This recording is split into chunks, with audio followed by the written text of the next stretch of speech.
Hello, everyone, and welcome to our workshop, Distributed Training using Pytorch with Kubeflow on AWS and AWS Deep Learning Containers.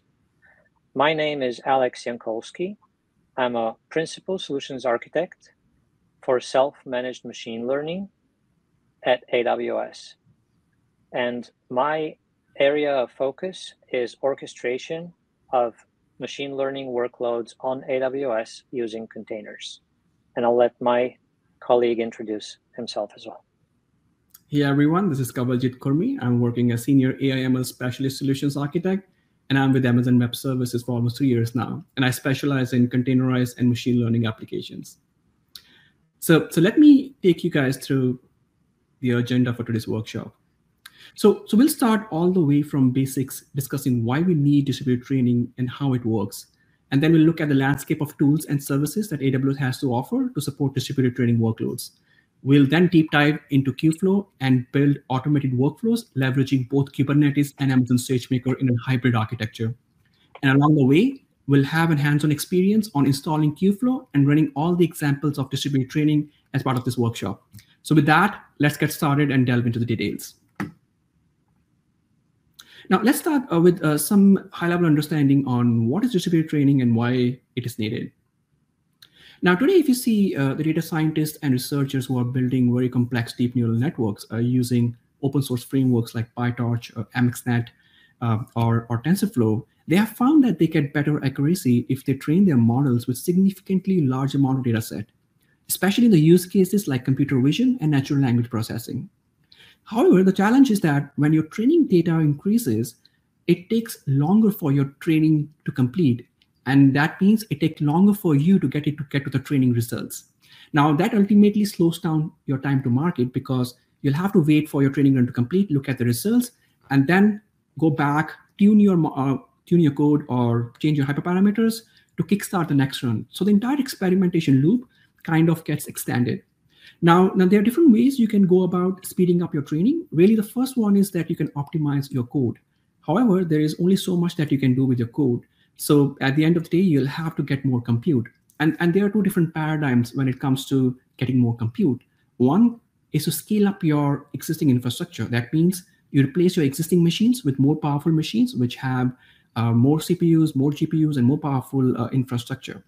Right? But however, there will be a time when you'll hit the wall and you would need more number of CPU and GPUs that a single machine could accommodate. And that's when you need to scale out, right? Scale out means you need to include more machines into your training cluster, which can provide you more number of GPUs that could be accommodated within a single instance. However, the thumb rule here is that you always should prefer scaling up your machine. And then if that is not enough, then scale out. Because when you scale out, you're going to bring different machines into your cluster, and that means those machines need to communicate with each other, exchange gradients, and they're going to be network overheads and network latency, and a lot of work that needs to be done in optimizing that network tier, right? So always go for scaling up before you scale out. However, in this distributed training workshop, we're going to be training our models based on Pytorch using multi-node cluster, because I think that's the objective for this workshop. Now, with that in mind, let's take a quick overview on the sort of how distributed training actually works and why it speeds up the training. Now, in typical training, you have your data set, right? And you break them up into batches. And I'm specifically talking about the deep learning models here. And when you have to train those deep learning models, you actually have to send these batches of data in sequence. Now, when you send one first batch, it actually goes through the forward pass, then the losses are computed, then you do a backward pass to calculate the gradients and update your weights. Now, the single machine which is hosting your model actually does all those processes and steps with every single batch in sequence, right? That means if you have hundreds of batches to be processed, and those will be processed one after another, that means your overall training time will increase. Now, the alternative is to actually use a bigger cluster which has multiple machines in it, and you distribute your batches across these different machines so that they can work on those batches in parallel, right? And that means you effectively are training with a bigger batch of data, more data sets in a lesser amount of time, which will ultimately reduce your overall time of training, right? Now, let's look at the landscape of tools and services which AWS has to offer to support this distributed training cluster, right? Fundamentally, you can start with Amazon EC2 instances, which are elastic compute cloud instances. You can bring them up together and build up your own cluster from scratch if you have the expertise. However, over time and over years, we have built the services like Amazon Elastic Container Services and Amazon Elastic Kubernetes Service, which actually lets you abstract all the infrastructure complexities, and they help you manage your cluster in a managed way. Now, these are primarily the container orchestration services, and they expect that your applications are containerized, right?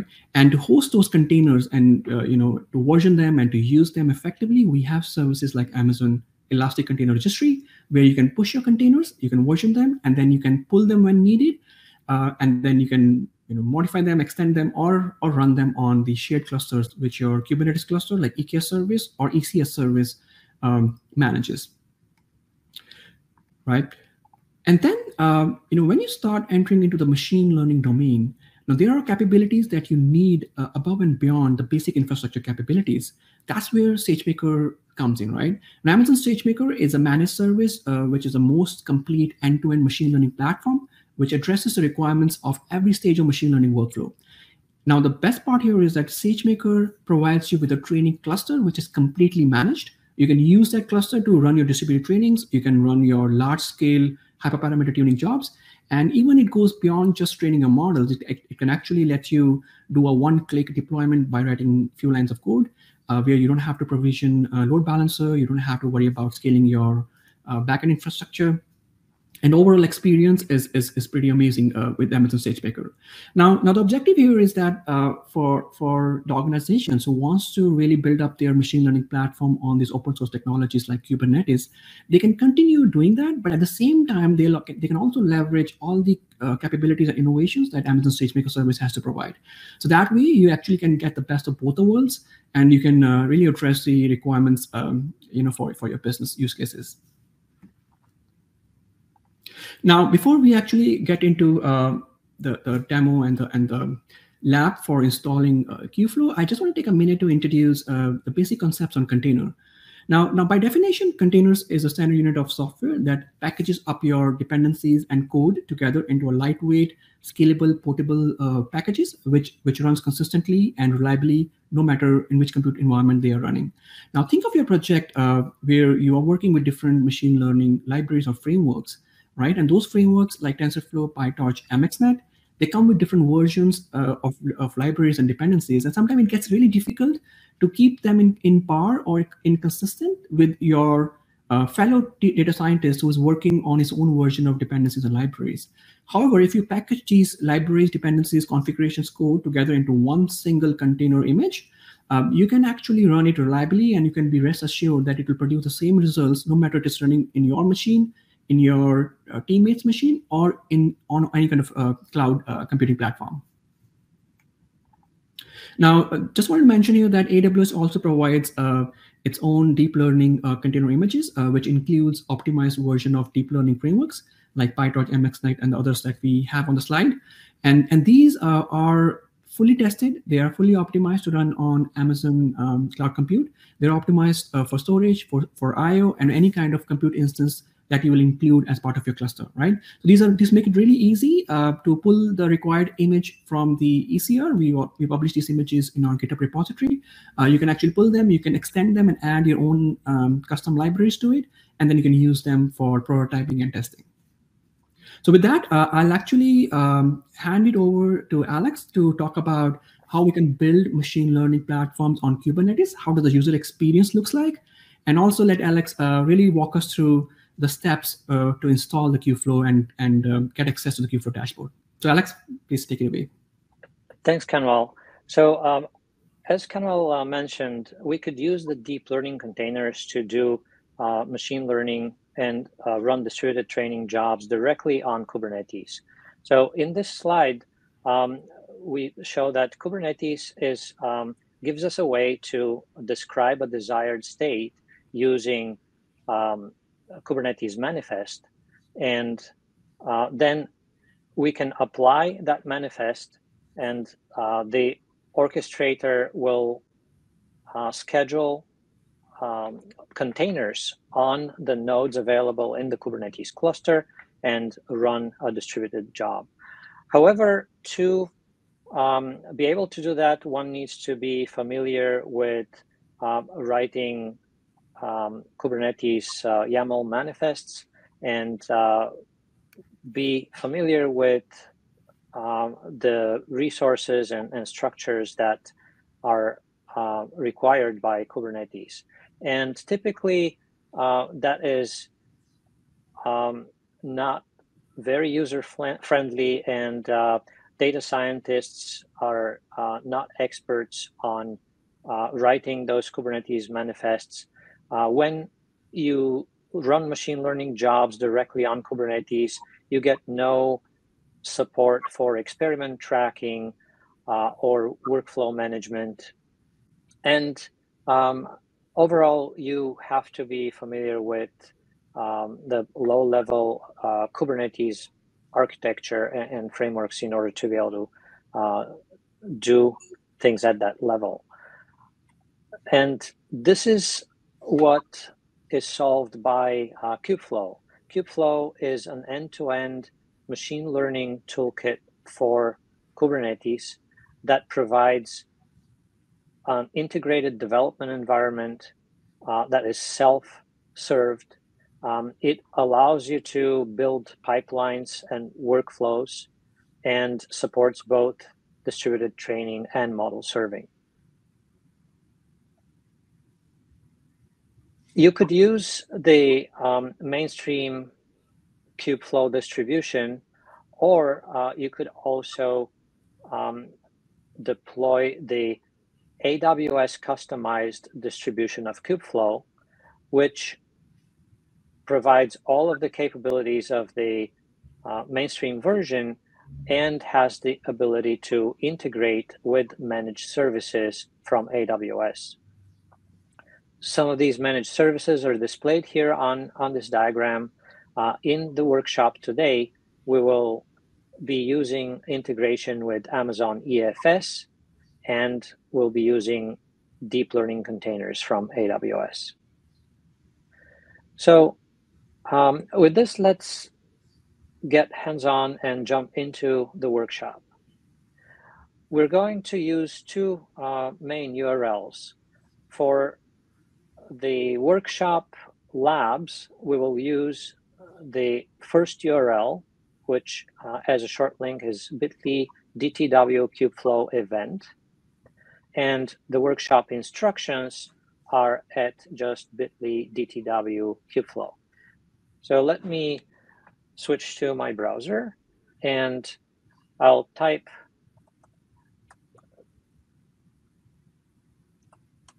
distributed training workshop Kubeflow event, which will bring me to the launch screen for the event. And in parallel, I'll also do bit.ly DTW Kubeflow, which will pull up the instructions. Now, the first page of the instructions provides an overview of the workshop. This is what we already covered, and this is the hybrid architecture that we're going to deploy on Kubeflow, which we will cover later. But the actual workflow steps are linked at the bottom of the introduction page. And as I go through the steps, I will be scrolling here to help you keep track of which step we're on. So we'll start by setting up our AWS account through EventBox.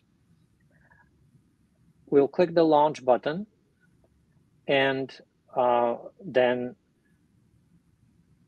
the event will provision a temporary account for us, which we can access by following the link. We need to agree to the terms and conditions. And then to gain access to the account, we have to enter our email address so a one-time password can be forwarded to us. So this is where you would enter your email address and send the passcode. This could take a minute for the email to arrive. And once it does, you would just copy the code from the email and paste it into the screen. Yep, and then I think we'll request our moderators to also paste these links in the chat for convenience.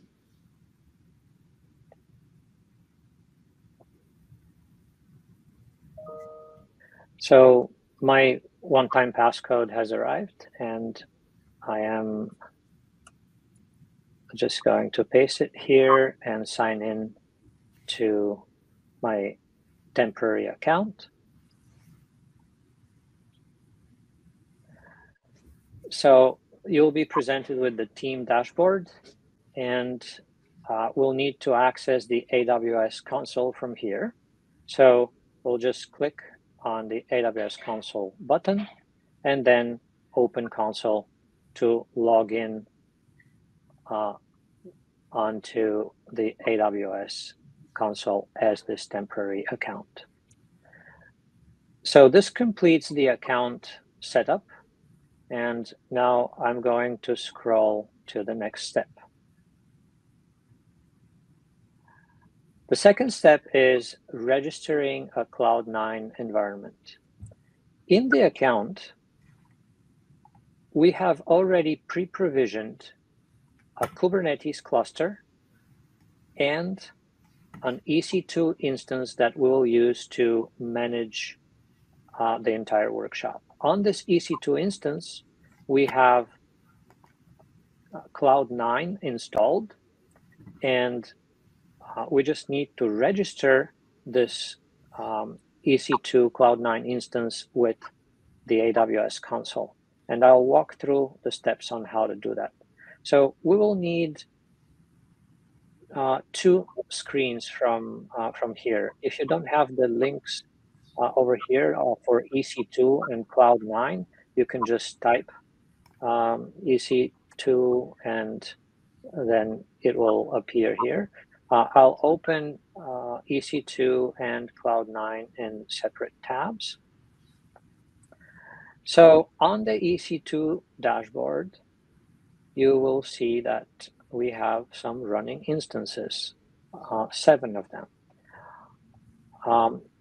6 instances are Kubeflow nodes, so they are participating in a cluster, and our management instance is the one that has no name.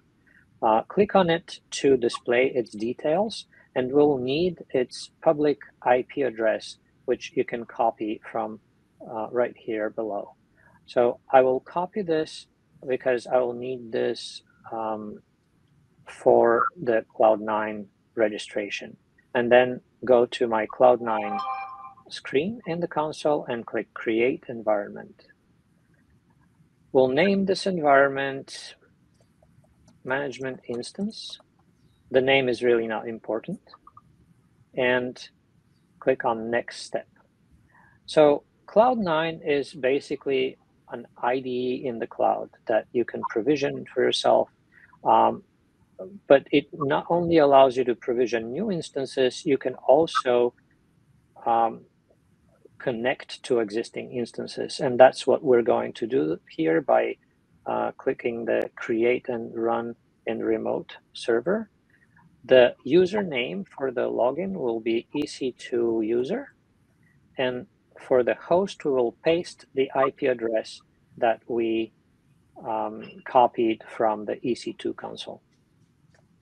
Now, in order for Cloud9 to be able to connect to this EC2 instance, we need to copy the public SSH key of Cloud9 into the authorized keys on the instance.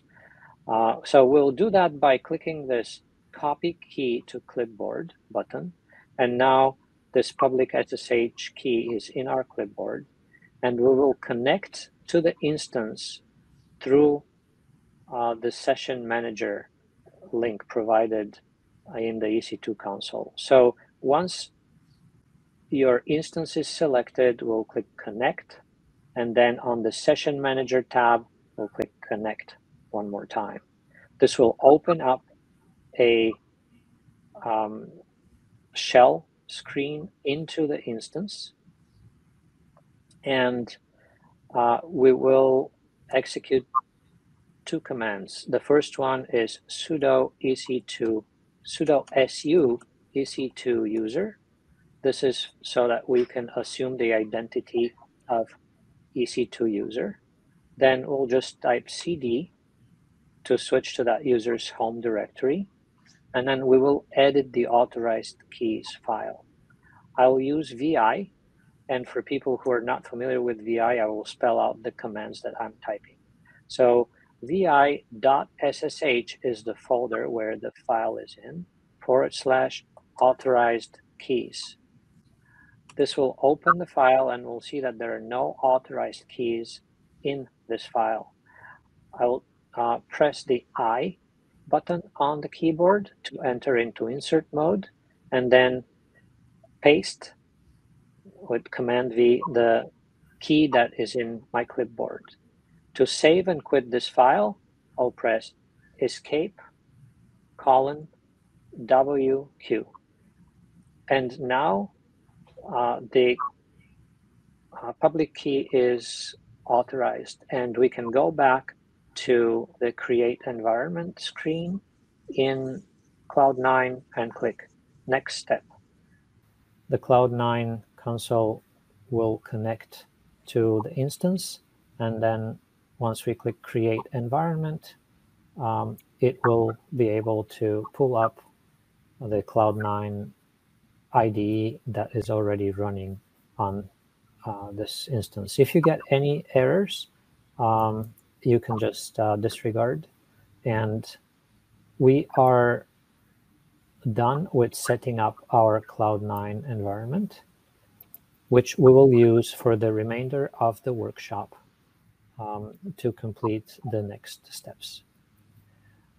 So I will now move to the next section where we're going to use our EC2 instance with Cloud9 to deploy Kubeflow. And the first action that we need to take is clone repository of a new open source project that we've released for this workshop called AWS Do Kubeflow, which makes it simple to deploy Kubeflow on AWS. So I'll just git clone github.com AWS samples AWS Do Kubeflow.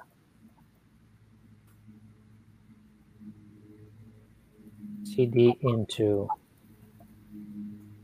this folder, and in here you'll see that there are a few scripts. We're going to use the build, run, and exec script from this project. So let me run the build script and let it build the AWS Do Kubeflow container and explain what this container does. AWS Do Kubeflow is a Do framework project. The Do framework is a collection of, it's a DevOps framework that has philosophy and principles of simplicity, flexibility, and universality. And it aims to simplify how you get things done. The workflow that you follow when you implement a Do framework project is that you don't tend to install things on the machine and run things following several steps. You put everything in a container and then make that container do the work for you. So to deploy Kubeflow, this is what we're going to follow as a process. First, we clone the project. It comes with configuration that works out of the box, but then you can customize any of the settings. And this particular project allows you to deploy either the open source generic distribution of Kubeflow or the AWS distribution. Then we build the container, run it, and get a shell into the container, which already contains the deploy script for installation of Kubeflow. We just run that, and at the end of the script, Kubeflow is up and running, and we can access it. Just to add to that, Alex, and I think one of the challenges which I have seen with many of my customers is that installation of Keyflow in itself is quite challenging. And I think Do framework gives us probably a nice path, an automated path to really deploy Keyflow and get access to the dashboard, right? So that really adds a lot of value to all of our customers. Right, and another thing is that if we're currently building the AWS do Kubeflow container. However, if we had that container published as in a public registry, then you wouldn't even have to build it. You would skip through these initial steps of the workflow, and you can just run it. Exactly. Which simplifies things even further. But just for the purposes of explaining and including that as information to help understand how a Do framework project works, we wanted to go through the entire workflow. So the container is already built, and we can just execute the run script to start it. With status, we can see if it is up or not. And then with exec, we open a shell into the container. And here in the container, you have all the tools necessary to interact with your Kubernetes cluster, with Kubeflow, deploy any version of Kubeflow that you like, and all that. So to show what the script will actually do, I'm going to open a new terminal and put it here on the side. And I'll open a second shell into this container. So now I'm looking at the same container at the same time. However, on the right, I will execute a kubectl command to watch the namespaces and the pods that are currently in the cluster. So you can see there is a default namespace and basically the system namespaces, and there's nothing deployed in this Kubernetes cluster at the moment. And now I'm going to just run Kubeflow Deploy on the left. So in the left screen, we'll see what the deployment script actually does. And on the right side, we'll see the result of what is happening after the deployment script is executing its automation. So the first thing that we'll see is a lot more namespaces get created. And all of these namespaces are Kubeflow related. And if you have to do this manually, you can imagine there are a lot of steps that you would have to go through to make sure that all of these things are up and running and working with each other seamlessly. And the AWS Do Kubeflow project abstracts all of that from you and encapsulates it in a container so that you can just run it and not have to deal with that complexity. So the namespaces are created, but let's see what's happening inside the Kubeflow namespace. I'm going to watch the status of the pods inside the Kubeflow namespace and see that a lot of pods have been deployed here, and they're one by one coming up and starting and initializing in order to bring Kubeflow up. I think, Alex, it's a great place where we can actually mention that all of these pods which we see in the Kubeflow namespace, this corresponds to different Kubeflow components which get deployed as part of the control plane, right? Yes, exactly. And also, if we take a look at this slide, right, a lot of these components, they come as part of the Kubeflow distribution, but they can be swapped to AWS managed services. For example, the out-of-the-box authentication service using DEX can be swapped with Amazon Cognito, and then you can have your logins to Kubeflow be integrated with your AWS account. Your Minio service, which provides the object storage inside Kubeflow, can be integrated with Amazon S3, and then you can store all of your objects on flexible and scalable Amazon managed service. And for secrets, we can use AWS Secrets Manager. Instead of Amazon EFS, we could use FSx for Lustre.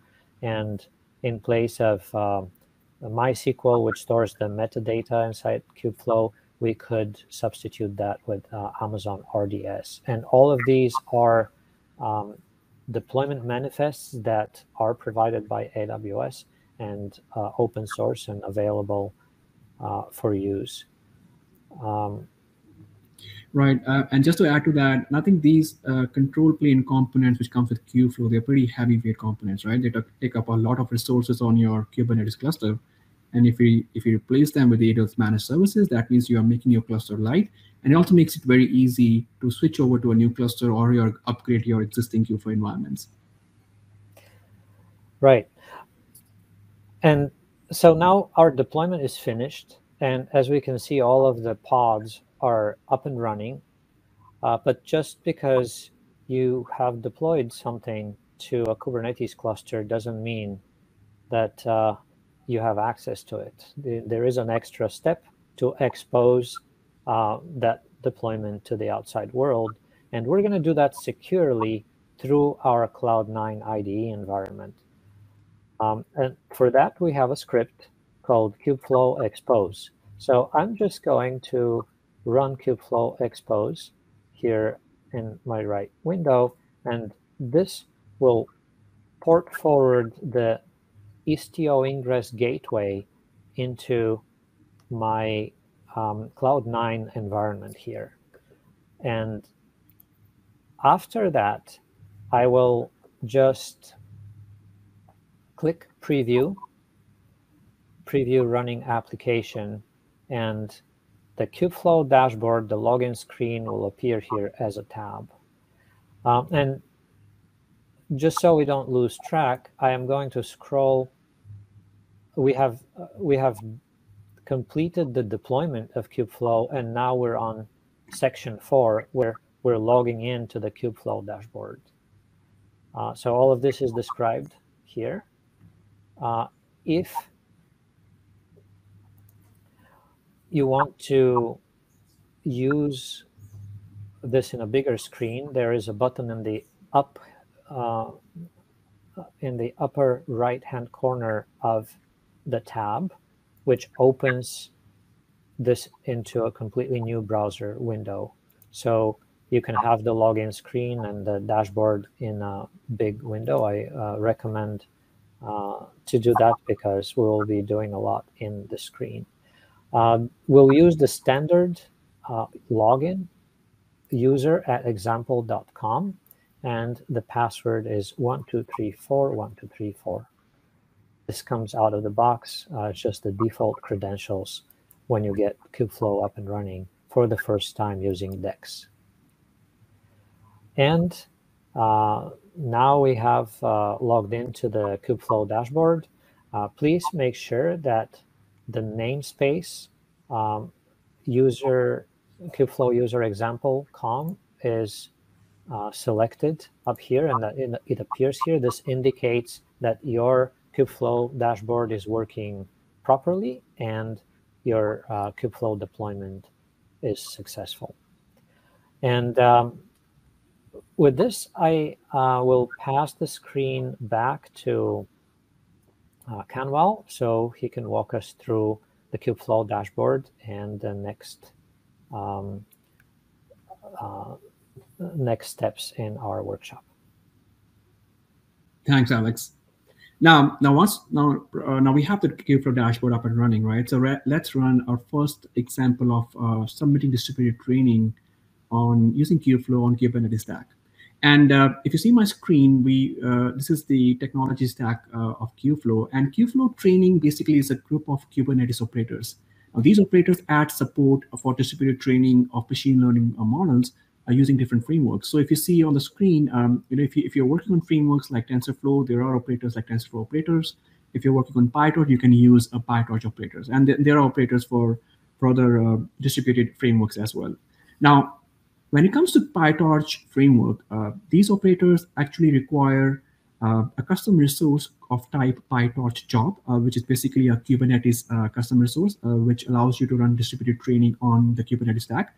You can actually use that to run distributed and non-distributed workloads on Kubernetes. And Keyflow implementation of Pytorch Job custom resource is basically called Keyflow training operator. Now let's look at the architecture of how it works once you use Keyflow training operators for Pytorch to submit distributed training on the Kubernetes stack. Now, you as a user, right, the first step is that you have to specify a configuration file, which will be of type Pytorch Job, because that's a custom resource. And you have to apply this configuration and submit it to the Keyflow API server, so Kubernetes API server. Now the API server will validate you as a user. It will authorize you if you have permission to submit that file.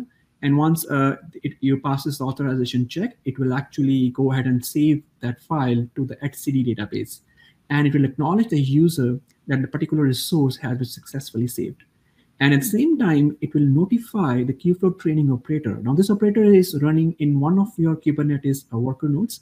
And once it is notified, this operator will actually read all your configuration from your YAML file, which is basically a manifest file where you specify how many worker nodes you need, how many master nodes you need, and it will read that and spin up those many containers in a distributed fashion. So these containers will start running your job in parallel and start working on your data patches in parallel. Now we are specifically using Pytorch algorithms, basically the Pytorch distributed data parallel library for this workshop. And what it does is it actually allows you to copy your model in each of the processes that are running in these three containers. And your neural network, which is part of your model, will actually go through the forward and backward pass for every data batch which is executed in these containers. Now, once the backward pass is done, your gradients are synchronized, and the master will be responsible to do that. And once that is done, the gradients will be sent back to the optimizers running in each of these processes, and the optimizers will be responsible to update the weights, right?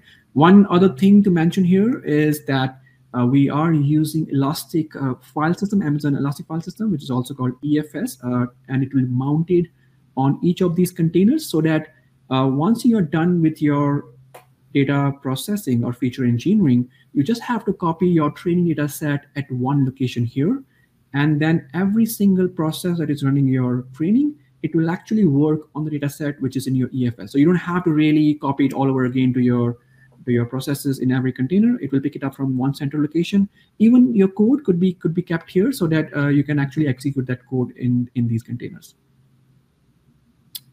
Right. So with that, let's probably run our first lab of running a distributed training using Keyflow Pytorch operators. So I'm going to switch my screen and go back to the Keyflow dashboard where we left off during Alex's demo. So here on the left navigation, you will see various different components that Keyflow provides. Let's go ahead and create the volume, the elastic file system volume that we talked about and see in the screen. We're going to go ahead and create that here. So on the screen, we'll click on the new volume button. Okay, and then we'll name this volume as EFS SE Clean. Now this name could be any name when you're working on your own use cases, but for this workshop, there are certain configurations that are dependent upon this name. And if you will stick to EFS SE Claim, the same name, it will make running this workshop a lot easier for you, right? So let's go ahead and then use this name in your workstations as well. Now we are actually claiming a persistence volume directly from the storage classes because we're using automatic provisioning in the background. And we have created an storage class specific to EFS. So let's go ahead and select EFS SC from this dropdown and then click on create. Okay. Now, once you click on create, this will show you that your volume is successfully created, right? And then if I go back to the workshop steps here, we are at step 5. We are creating EFS volume, and we have done that. And the next step is step number 6, where we're going to go ahead and create our Jupyter Notebook, which will be an IDE environment. We will be building up our code and we'll be running it. Okay. One point to add here is that you can use Jupyter Notebooks through the AWS distribution of Kubeflow, but it also supports VS Code Server and RStudio, which are on that create screen. So you have options for the workshop. Of course, we'll use the Jupyter Notebook, but it is really, really good that there are other options as well, because you can not only provision as many IDEs as you want, you can also pick what kind of IDE you want to use. Yeah, pretty flexible. Yeah, thanks for mentioning that, Alex. Yeah, so as part of step 6, let's go on the left navigation and click on Notebooks. And here we go ahead and create our first notebook by hitting this button on the top right corner. Okay, and let's give it a name. This name could be anything. So I'm just going ahead with notebook, right? Here we will mention a Docker image. Now this is the image which will include a set of libraries and frameworks and which will be used to initialize your compute environment that will be supporting and hosting your Jupyter Notebooks. Now, it's a good place to mention that when you deploy Keyflow, which is an AWS Keyflow distribution, it actually has an integration with AWS Deep Learning Containers, and you can actually select Pytorch and TensorFlow specific deep learning containers, which are optimized and tested to run on AWS environment. So right now there is 1.11 version of Pytorch available, but these are the versions that we are continuously updating, and maybe sometime later, if you see this, you might find newer versions added to it. So one other thing you can do here, these are the ones which we provide out of the box. Plus, you can also select your own custom image by giving, I'm mentioning a URL of a Docker repository or the ECR repository. So again, a very flexible solution. You can create those images from scratch and bring in and add in your own organizational specific security hardened libraries and packages to work with the IDE environments. Okay, so for this workshop, we'll go ahead and select this one image, which is Pytorch CPU-based 1.11 version. In CPU, let's mention one as a CPU that we'll need and 5 GB of memory. So I'll request everybody to just stick to one CPU because that's all we need in our developer environments. If you try to increase this number, you might get some errors because the kind of clusters that we have provisioned for each one of you, they are limited in capacity. So just stick to one so that we can run our example successfully. Okay. So in the GPU, we'll just keep them as default. We won't mention any GPUs. Workspace volumes, we'll again leave this to default. However, I'd like to mention that you can use EFS file systems and FSX for Lustre to be added as your workspace volumes as well. So just for the example on how we can use EFS and mount it to our Jupyter Notebook parts, we'll go ahead and click on Add Existing Volumes here for data volumes. And here you will see a section existing volume with a small arrow towards the right. So click on that, that will expand the section. I'll go and select the one that we have already created the volume, right? EFS SE Clean. And make sure that you mention the same name here. Okay. you can definitely have the flexibility to change it later on. But then just for this workshop, let's stick to this name so that we don't run into any problems. And in the configuration, let's select allow access to Keyflow pipeline. This will enable our code to call the Keyflow pipelines when we'll be at the stage of creating the automated workflows. Okay, and after that, we'll just go ahead and click on launch. Now, take a pause here just to let everybody catch up to this point, right? So our notebook is getting provisioned. We'll wait until this button, connect button on the right, it actually gets activated.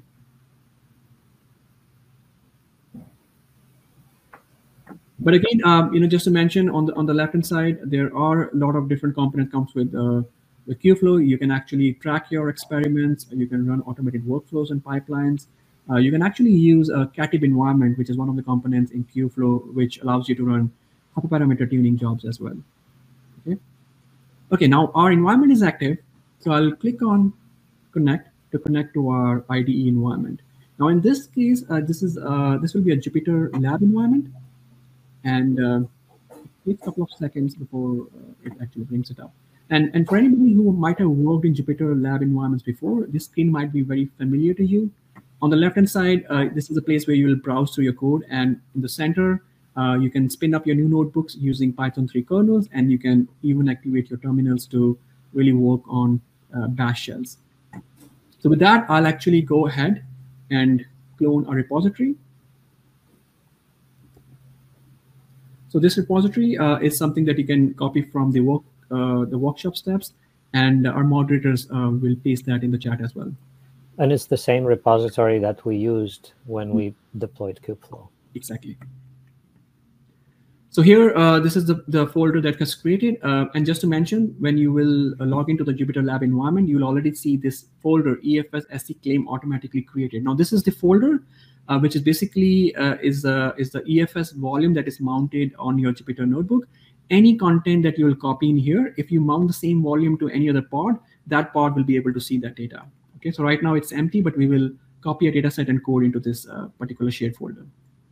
Okay, so click on the AWS2 Keyflow folder, and then here click on the workshop, which is kind of a workshops folder. Basically, it's kind of a virtual link to our code repository. Okay, and once you reach here, let's start our notebook marked as 0 initialized dependency. And here we kind of decoupled all the installation steps for all the libraries that we will need to run our code.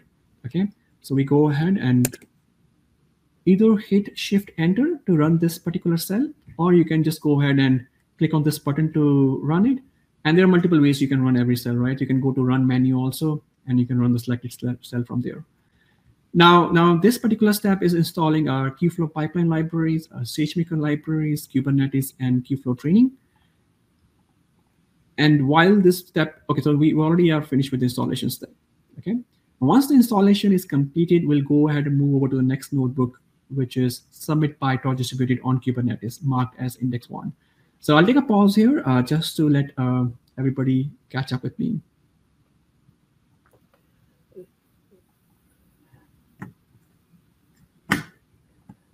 So just to make this clear, in the workshop, we have these two examples. One is going to run Pytorch job on Kubernetes itself, and 2 is going to run that as part of a pipeline in Kubeflow Pipelines. Yep, exactly. Now, yeah, good that you mentioned that, Alex. So the first notebook, basically, we are kind of mirroring a use case where when you are trying to build up and work on a new machine learning use case, the first step is the experimentation phase, right? Where you want to really experiment building up your code and run it on your local environments or on your local Kubernetes cluster. So notebook 1 is the one which will allow you to run that experiment and use your Kubernetes cluster as your training environment. And once you think your model is ready and you want to run it at production scale, that's when in the notebook 2, we'll build up the automated workflow using Keyflow pipeline, and we'll see how that workflows could still leverage Kubernetes environment as well as Stagemaker, looking at a conditional variable. Now we discussed this particular step here, right? So we're going to use Keyflow training operators to submit distributed jobs on the Kubernetes control plane. And I wanted to actually take a minute to walk you through a sample Pytorch job configuration, right, that we talked about. Now, at the end of the day, this is the configuration. This is the custom resource of type Pytorch job that needs to be created and submitted to the Kubernetes API server so that your Keyflow training operators could pick it up and could initialize your training environment. Now, this particular configuration has specs in it where you can define master spec and worker spec. Now you can specify how many replicas of master and worker you need. So as we've seen in the screenshot before, we are actually spinning up 2 worker containers and 1 master container. And these containers are actually getting initialized using the AWS Deep Learning Container images, which is Pytorch 1.12 in this case. And we are mounting the EFS SC claim volume here. And this is the code which includes our neural network that we have built, and this is placed in the EFS mount location as well. So we are executing it using Python command and passing it few hyperparameters, right? And similarly, in the worker container also, the similar steps are executed where we are running our training code and passing in few hyperparameters. And this is the mount location from where we're going to pick up our data set, right? Now we can definitely create this YAML from scratch and directly run it on Kubernetes CLI environment. However, data scientists sometimes do not want to work on YAML files, right? Because it needs to be formatted, it needs to have proper indentations, and it's not like Python's friendly kind of way of building up your training configurations. So what we did in Notebook 1 is that entire YAML, we'll be creating it using Python code, using the Keyflow training operator Python SDK. Okay, so that's what we're going to see in Notebook 1. So let's run this notebook. So first we're gonna import the libraries. So we are importing 2 kind of libraries here. One is the Kubernetes client for Python, and one is the Keyflow training client for Python. Okay, and then we initialize some global variables. Our namespace is printed here, so we want to make sure that it is Keyflow user example com. And here we are copying our code to the EFS mount location, and then at this step, we are actually downloading the Cypher10 dataset. So the kind of training, the model that we are building is a convolutional neural network, which is basically solving for image classification problem with the Cypher10 dataset, right? We are going to look at that particular file in detail, but this is a hello world neural network that we have built here. And at some point later, we're going to dig through every specific logic in this particular training file. Okay, so for now, let's keep going ahead. So this is the place where we'll start building up our YAML file. And this cell creates the volume. And then we initialize the volume mount location. We define how many resources we need. So for this workshop, we're going to be doing distributed training on CPU instances on Kubernetes stack. And when we will build up our hybrid pipelines and we'll leverage Stagemaker, that's when we're going to use GPUs on Stagemaker. So we wanted to show you the art of the possible, that you can either use CPUs or GPUs in either of those environments, but we want to give you a flavor that both of those are possible, are the possibilities, and you can choose any one which will fit your need. Okay, so I'll initialize my container, and this is where you see that I'm passing in my file and the hyperparameters to it. And finally, I initialize my master and worker spec here. You will see that I'm creating 1 replica of my master and 2 replicas of the worker node. And finally, I create my Pytorch job, which is referring to that master and worker spec. And then it will be used to launch our training job. And in this cell, I'm just making sure that there is no existing job of the same name. And finally, this is the command which does the magic, right? At this point, your Pytorch distributed training is submitted to the Kubernetes stack, and your training operators are building up that environment on Kubernetes, and your training has initiated. So if you want to look at the YAML file that has been created, you can actually uncomment this particular cell, and you can see here that these are the default values, which are all blank. But at the end of the day, this is the master spec, which you have seen, and there's a worker spec, which gets created through that Python code. Okay. Finally, we're gonna, you can extract the master and worker specification into a separate folder. Okay. The reason we are doing this is that these specs will be used in our pipeline components, which will request for the master and worker. You can definitely create this from scratch all by yourself, but we wanted to automate that so that it will be a little easier for us to use this when we will be creating the automated workflows. Okay, and finally, we can actually read the logs right from the Jupyter Notebook. Now, this is the small utility that we have written here, which will allow you to query the logs for the master and the worker pods. So here, if you see, you can actually mention worker, and 0 is the index. So the worker pods will start with 0 and then will keep incrementing by 1 after that. So you will see the logs for worker 0, and then similarly you can see it for worker 1 as well. If you want to see all the logs for master and worker together, you can just type in all here, and it will show you all the logs for master and worker. Okay. Now these are the values that I mentioned here as well. You can refer them and then use them. However, we wanted to show you that data scientists do not have to log into the Kubernetes control plane for anything. You can very well stick to Jupyter Notebooks and you can do the end-to-end testing from this environment itself. However, I wanted to show you the notebook, the CLI environment too, because this gives us a little bit more flexibility in querying the logs. And if you see, when I query for the pods in my namespace, there are 3 pods or the 3 containers that have been initiated in the running mode. We have the master and the worker. And if you want to see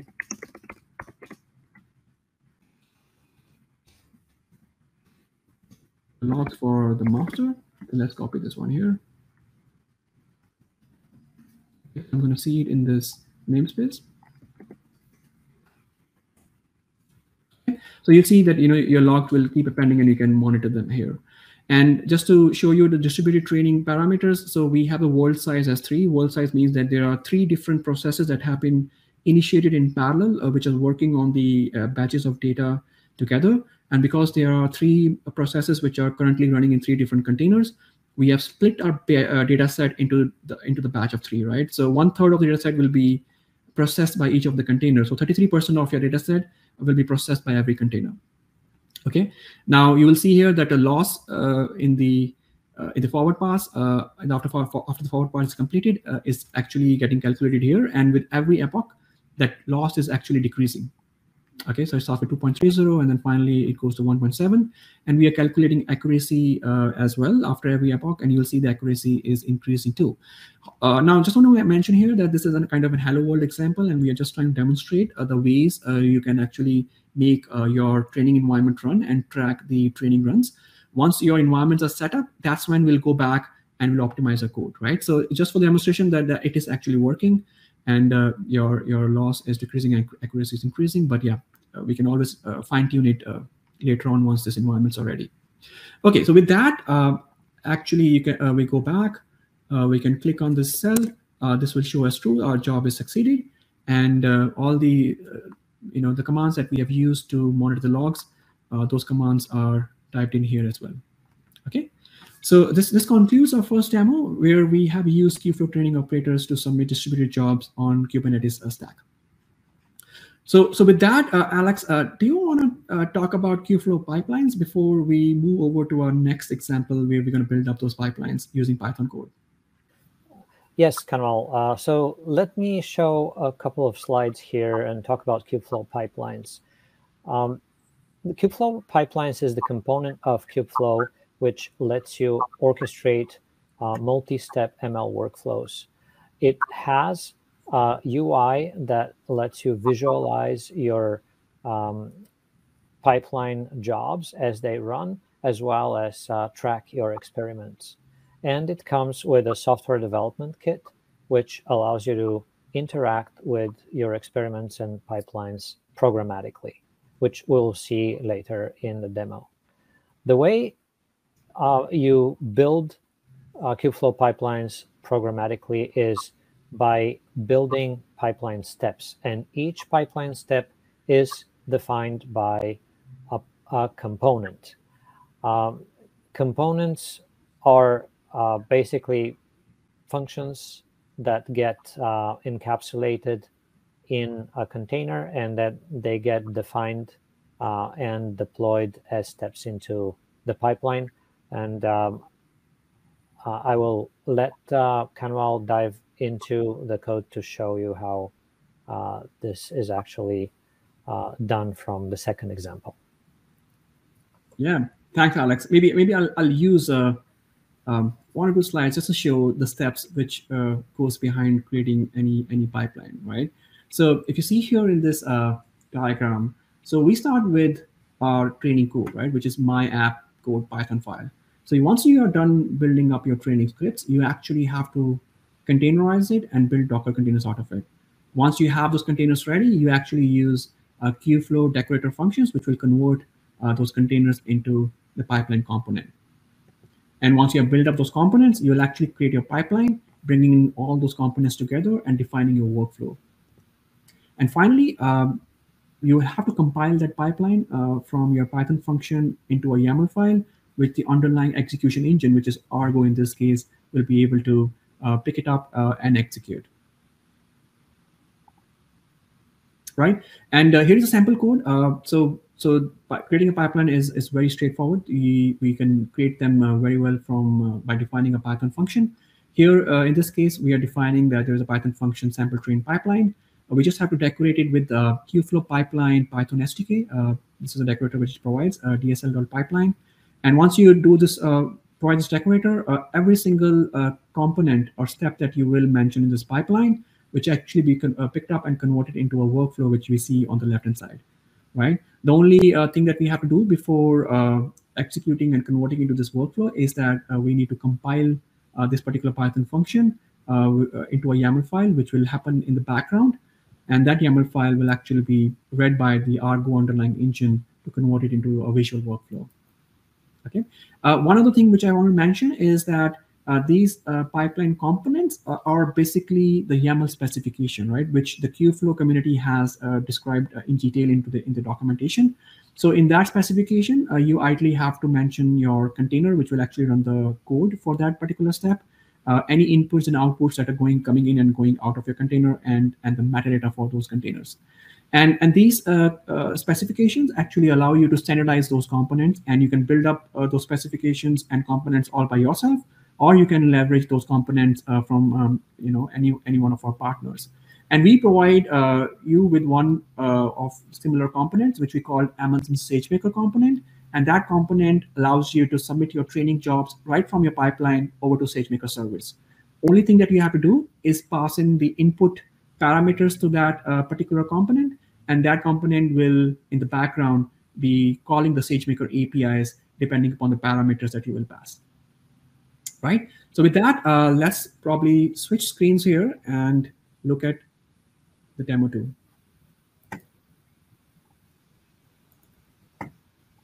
Okay. So we left here at screen 1, and then we're going to click on our notebook 2, which will create the pipelines.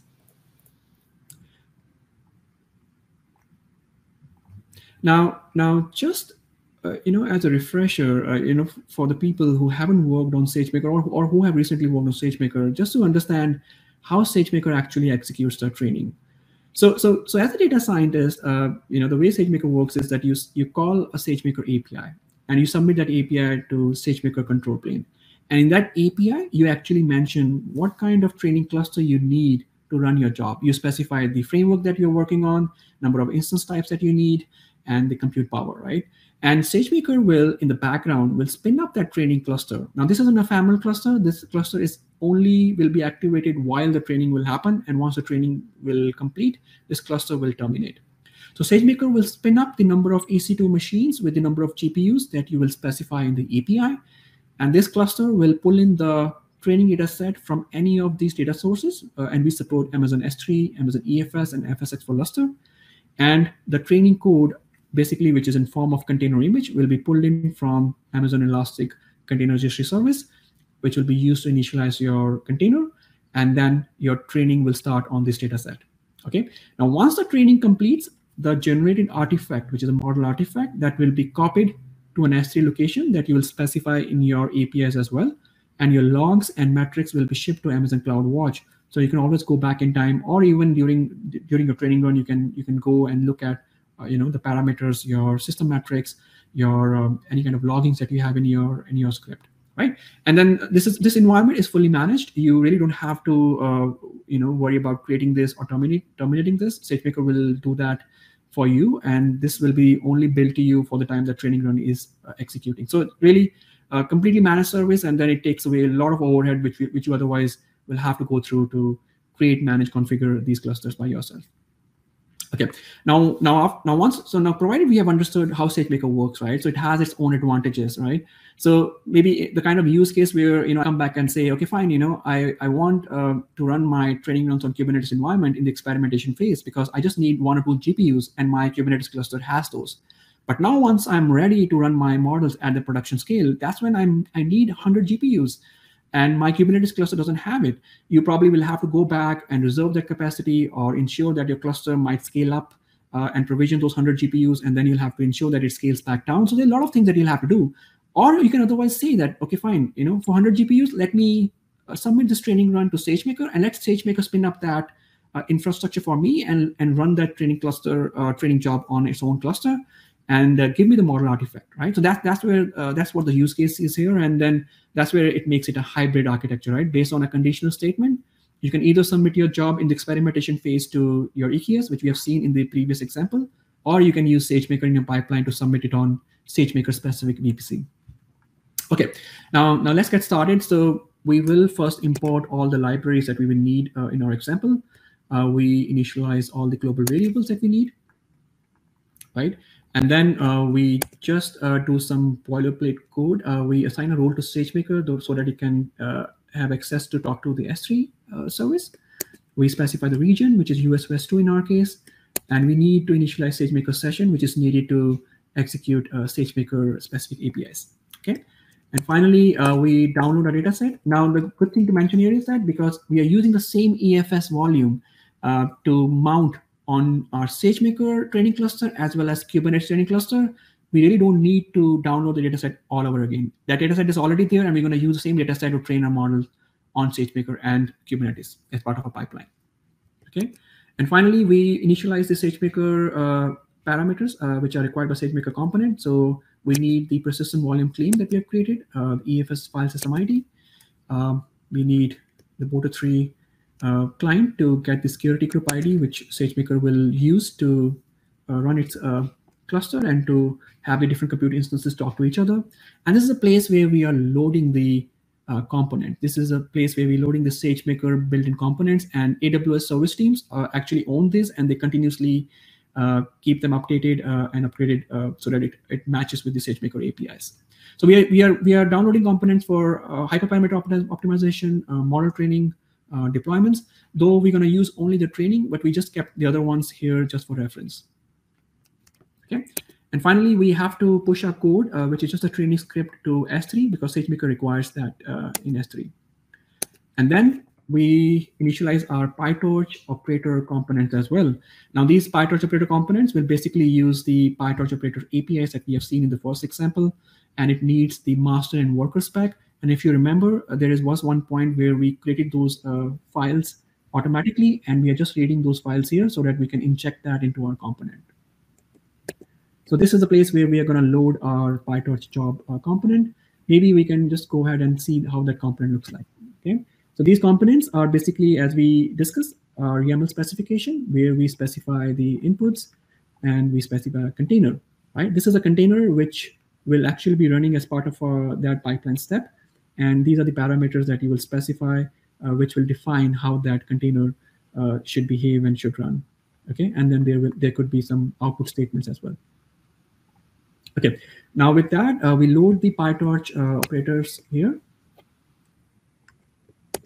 Okay, and then now this is a function which will define one of the pipeline steps. So you can actually define your pipeline components as the YAML specification, and you can create your pipeline components from a Python function as well. And this is an example of that. So I'm just writing a function here, and I'm saying that convert this function to my pipeline component. Okay, there's a pipeline SDK actually provides us with this library, which actually allows us to convert this function into a pipeline step.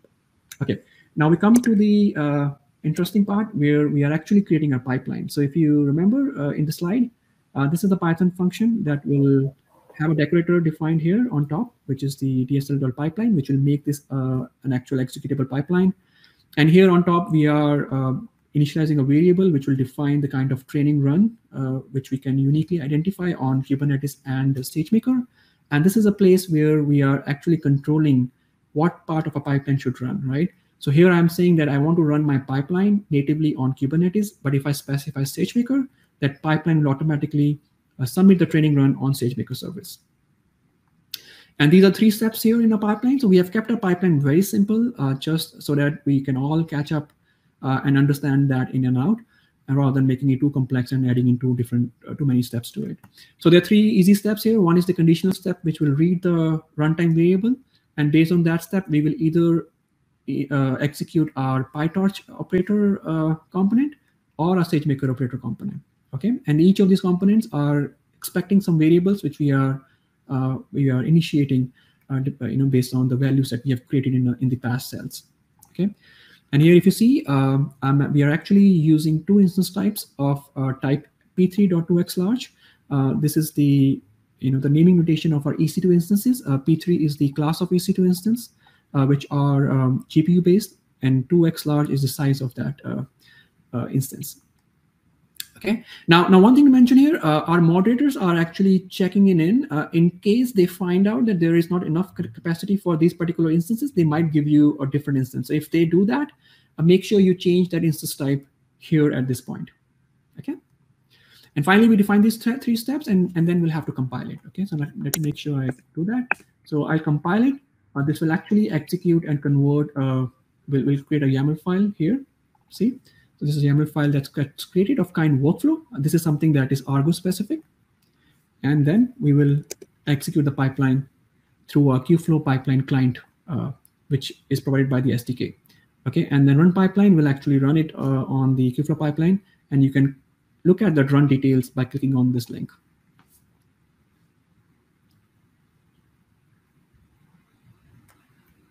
Okay, so here if you see, my condition step has executed. This is a Sagemaker step. So this has been evaluated as false because we have passed in the Pytorch, the Keyflow as the runtime variable, Kubernetes. So we can look at the runtime variable here, okay? So it is Kubernetes. So that's where our Pytorch operator job has actually started executing.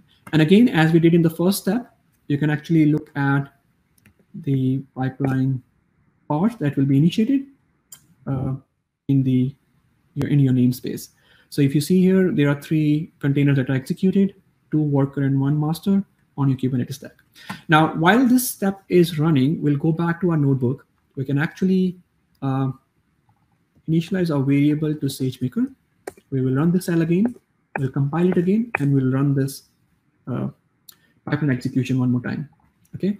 Now in this case, it will actually be submitted to Amazon Sagemaker. Okay, so it's going ahead, checking the condition. And then you see Pytorch 1 is evaluated to false, it is disabled, and the Sagemaker 1 is actually currently running. Now these are distributed training jobs. It might take some time for these training clusters to initialize. While that is happening, maybe this is a good time to actually quickly see how our training script looks like. I think we have kept it for later, right? So maybe this is a good time to talk about it. But I'll take a pause here to see if you guys have any questions and to let everybody else catch up till this point. Another thing that we can cover a little bit of is we see that we can specify whether we want the workload to run on Kubernetes or on Sagemaker with a simple parameter. And that's great hybrid architecture. It's very easy to switch between the two. But what are some of the decision factors on when you would want to pick one versus the other? And you already mentioned one of the use cases is really stable production workload that you want to scale.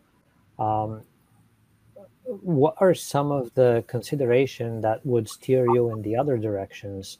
And that is one thing I've seen that I wanted to share is that some customers want to have full control of their infrastructure and full visibility and even ability to debug and log on to nodes that are executing the workload and look at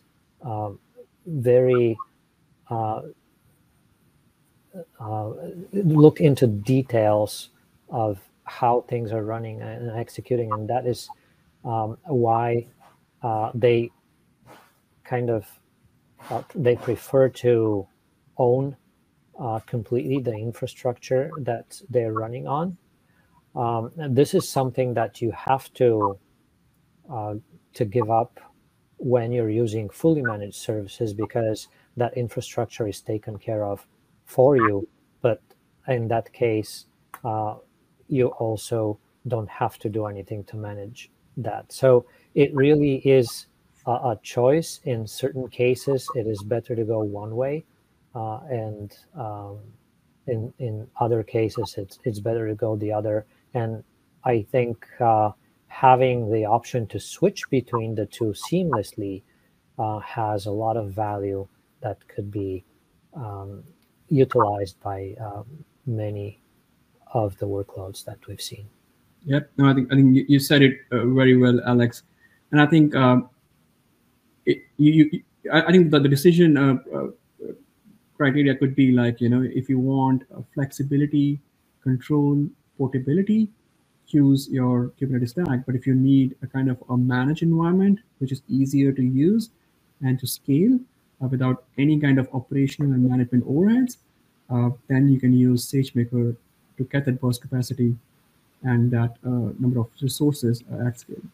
Right. So with that, if you see, we already are done with our pipeline execution for Pytorch operator training job. We can always go back and see that those pods are now completed. You can go into them and see the logs as well. So while Stagemaker might still be running, maybe let me take a minute to actually walk through the training script. Okay. Now here we are. One other thing which we want to mention was we are using an open source Pytorch libraries. There is not even a single API which is Sagemaker specific, and it's the same code which actually is compatible to run on your Kubernetes cluster and on Sagemaker, basically in kind of a platform agnostic way, right? It gives you an extreme flexibility, and data scientist teams doesn't have to really change your code to make it compatible with one platform versus the other, okay? And we are using specifically a torch.distributed module, which will allow and support conversational communication patterns to support multi-process distributed training. Here we are building up our custom neural network, which is a very simple image classification neural network, which is built up on with a combination of convolutional layers, followed by max pool layer, again the convolution layer, which is followed by 3 fully connected linear layers. And during the forward pass, each of these layers are actually combined with the ReLU activation function. And then we have defined a function to really load our data set. We are using Cypher10 data set, and we are doing some transformations on the incoming images. We are doing data normalization. We are including some randomization and converting them into tensors. And here we are using distributed sampler to really let us get these pieces of data in a distributed fashion. And finally, data loader will combine the data sampler and data set and will provide us with a single or multi-CPU and multi-GPU iterators, which could iterate over those batches. Okay. Now, the training is actually happening here. So if you see, we are switching between our CUDA devices and CPU instances. So CUDA, for those who don't know, is a parallel computing platform which provides application programming interfaces for your jobs to run on GPU. If you have the GPUs on your training cluster, this particular script will automatically identify it and will use those GPUs for running your training, model training. And if you don't have it, it will actually run it on the CPU instances. So again, this script can run on both CPU versus GPU-based instances seamlessly. One thing that you'll have to do is, because we are using Pytorch distributed parallel libraries, we will use init process script to initialize our distributed environments on each and every instance where we'll be running our training in. And here we're using a rank, which will actually define the index of the current host where this process is currently running. Okay. Few important things that I'll mention is that once you have defined your model, you actually copy that model to a particular device. It could be a CUDA device or a CPU instance. And if it is a distributed training, we are actually checking here the world size, if it is more than 1, and if the CODA is available.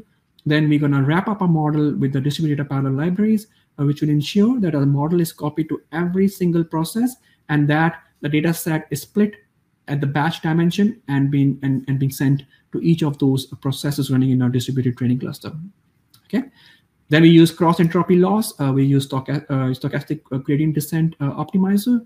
And finally, we run through different epochs and go through the forward pass, backward pass, and finally compute the gradients and let the optimizers update the weights. Okay. And then we test our models on the test data set to see how better they are performing than the previous run. And finally, we save the models on the master node, either to the EFS mount location or to S3 in case of Sagemaker. Okay, and then finally we have all these environment variables that, if you remember, we are passing in when we are running this particular training script.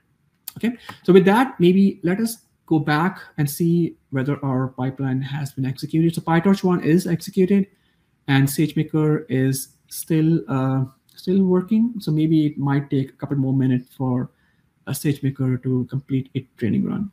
Now, one other thing is that if you're running it on Sagemaker, if you want to monitor what is happening on the Sagemaker cluster side, you can switch over to the Sagemaker console as well. So Sagemaker is something that you can type in here.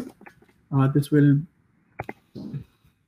actually bring up the service. You can click on it, and you will land onto the Sagemaker homepage. Once you come here on the left navigation, you can actually go to training and can look at your training jobs. And you can see that this particular training job is in progress, which we have submitted from our pipeline, and we can see the status of it. So if we click on view history, you can see that it has done with preparing the instances, it has downloaded the input data set, and the training is currently in progress. Okay, and this is one of the places where you can actually go back in time and can look at every single parameter and configuration that goes behind running this particular training run. A very, very useful information for model governance and visibility. You can see here what algorithms were used, what EFS location was mounted, and finally you can go to your metrics in CloudWatch to see what is happening with your training run. Okay, so this view logs will take us to CloudWatch screen, and CloudWatch is a service which actually is a centralized service to track your logs and to monitor your system metrics. So every single training run that you do on Sagemaker, CloudWatch will be the place to go and look at your logs. Okay, so if you see here, because we are using distributed training, we have these two groups created, one for each instance type. And if I go and click on one of these instances, I can see that my training is getting executed on Sagemaker, and I can see all the and the accuracy and the loss metrics being generated.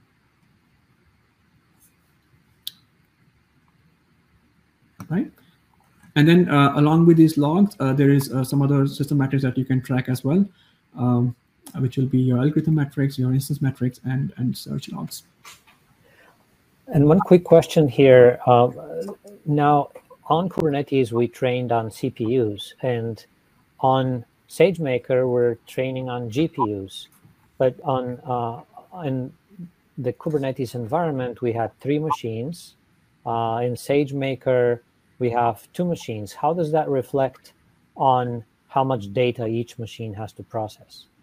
Right, very good point. Again, because we're using a distributed data parallel library, depending upon number of devices you have in one instance and the number of instances you have, that actually gets multiplied. So if I'm having 2 different instances and every instance has 2 GPUs, that will be 2 into 2, 4 devices that will be available, and will be sharing 1/4 of the data set to each of those processes.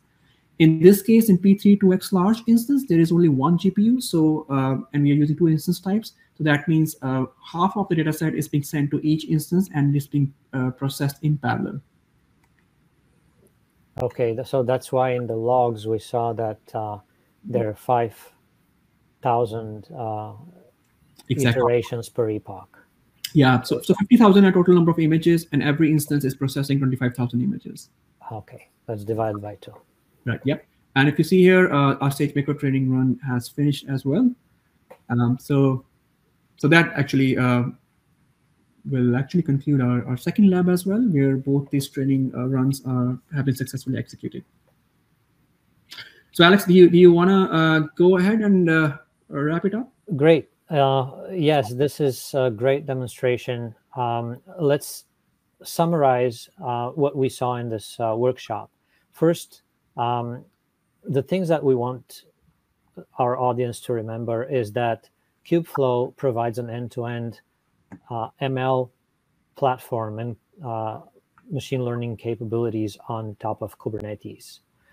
If you want to deploy Kubeflow, the AWS Do Kubeflow project is a great way to do that in a simple and repeatable manner on AWS. And as part of this workshop, we used Kubeflow and Pytorch to demonstrate how we can build a hybrid pipeline that performs distributed model training on both self-managed and fully managed infrastructure. We are going to leave this page for just a moment so you can take note of some references that might be useful on this topic. We are sharing here a link to a blog about Kubeflow on AWS, the Kubeflow manifests that AWS releases to deploy those distributions of Kubeflow that integrate with managed services, a link to the Do framework, the Do Kubeflow project, and our distributed training workshop, which you can execute independently as well. Even if you don't have a temporary account, you can use your own accounts to do that. We want to take a moment to say thank you to our colleagues who helped us contribute this workshop to the public and helped us put the content together. And as always, thank you to the audience. And if you have any further questions, please feel free to reach out to us. Yeah. Thanks everyone for joining us. So we really hope that you got a good introduction to Keyflow and how you can build hybrid architectures using Kubernetes Stack and Sagemaker.